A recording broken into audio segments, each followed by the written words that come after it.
shoes, and it naturally brings me to feet. So I wanted to talk to you a little bit about some care tips for your feet. And the number one thing whenever you're talking about health or beauty and something that you want to improve on your body, whether it's inside or out, is water. So we're supposed to have 8 glasses a day, and sometimes that gets confusing or you don't remember what number you're on. So let me simplify it for you though, really quickly. If you take how much you weigh, the actual number of how much you weigh, and you cut it in half, that's how many ounces a day you should be drinking.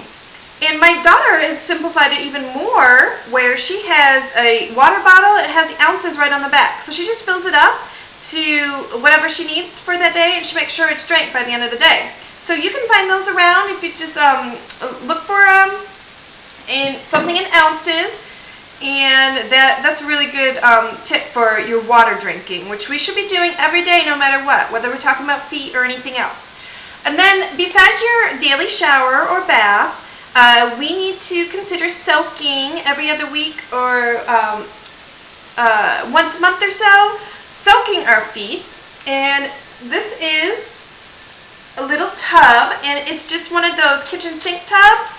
And I got that at Walmart for a couple bucks.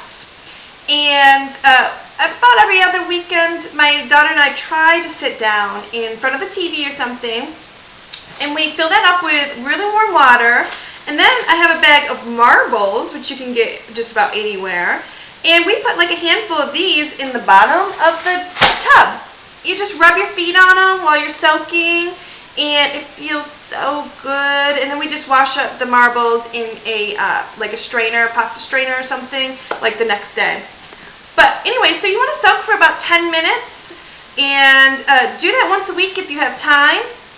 At least every other week would be great. But I also have this little tool, and this is a foot scrubber.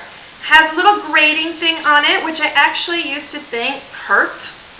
So I wouldn't use this for the longest time because I didn't want to, I'm thinking like a cheese grater, which is kind of like that, but it doesn't hurt at all. So that's just a little tip if you're afraid like I was. I'm sure I'm not the only one that thought that it hurt. But it has a cheese grater and a couple buffing pads, and then a little brush to help scrub off that dead skin and the stuff that you've sloughed off with this. This is really good for like the calluses and builds up skin. If you use lotion, sometimes the lotion builds up on our feet. So this whole brush takes it off. So I'd encourage you to get one of those. Also, then you want to soften your skin. While you've got your feet in there, you can have bath salts that soften it, put some oil in it, or you can just use like a foot scrub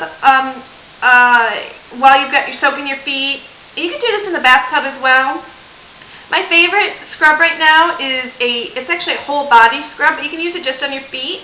It looks like this, and my husband got it at Target. It's the hot chocolate sugar scrub from Giovanni. It's in Health and Beauty at Target. And I love this. It smells like hot chocolate. I get this in my Christmas stocking every year, the last few years. I love this stuff. And I probably go through 2, maybe sometimes 3 of those a year. So anyway, you just scrub it up. It's fur all over your body, so you can do it if you're in the tub, just do your whole body. And that one actually softens your skin as well as sloughing it and just smelling good. So it's like a triple whammy there. After you scrub up your feet and you're done soaking, you want to take them out, pat them off, and you want to put lots of lotion on them, okay? Rub the lotion in. Give yourself a good foot massage. If you have a really good husband like mine, then let them do your foot massage for you. In the summer, we show off our feet in sandals or flip-flops. So you want to take extra care of your feet in the summer.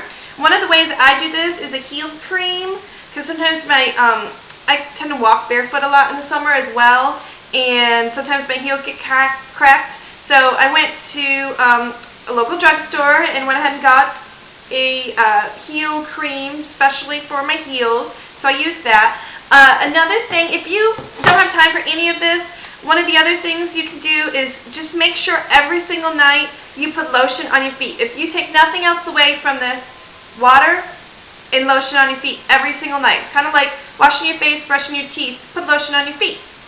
If you want to step it up a notch, put some socks on your feet after you put lotion on them. What I actually do is I use this Bag Balm. It's in a green tin. It's kind of small, as you see. It's about as big as my hand. And it's got a cow on the top, because yes, actually for udders, for cows. This has been around a long, long time, and I heard about it several years ago, and I couldn't believe I actually found it in the health and beauty section at Walmart. So, little green tin, it's called Bag Balm, and this is quite thick. Just rub it in just like lotion, and then I put socks on my feet all night. Now in the summer, I don't like to put the socks on because my feet can't breathe, but there are actually, and I'm going to get some this summer, socks in the health and beauty sections at the drugstores where like your toes stick out, and it's for putting lotion on your feet for nighttime, and then your toes can still breathe. Right now I'm just using regular socks. You can too, or you can go get one of those nifty little things. Last thing I want to say about feet is if you have nail polish on, make sure it's not cruddy looking, okay? Because you want to look your best, obviously. So we don't need chipped nail polish and stuff. If you do have chipped nail polish, then just go ahead and put on some closed-toe shoes that day until you get home and can scrub that crap off. Last but not least, if you don't, natural toes without any nail polish is absolutely beautiful as well. If you do wear nail polish all the time, I have nail polish on my toes constantly. Make sure you give yourself at least 24 hours of breathing time, about once a month or so, just so you don't get any fungus underneath there. Your toenails don't end up yellowing on you or something horrible like that. So give them about 24 hours to breathe, about once a month. Another alternative is just clear, and this gives a little shine, makes them look pretty, but when it chips, it's not as noticeable because it's clear. So anyway, as always, if you have any comments or questions, just give me a comment or an email, text me, call me, ask me anything. I'll be happy to help you. Thanks, ladies.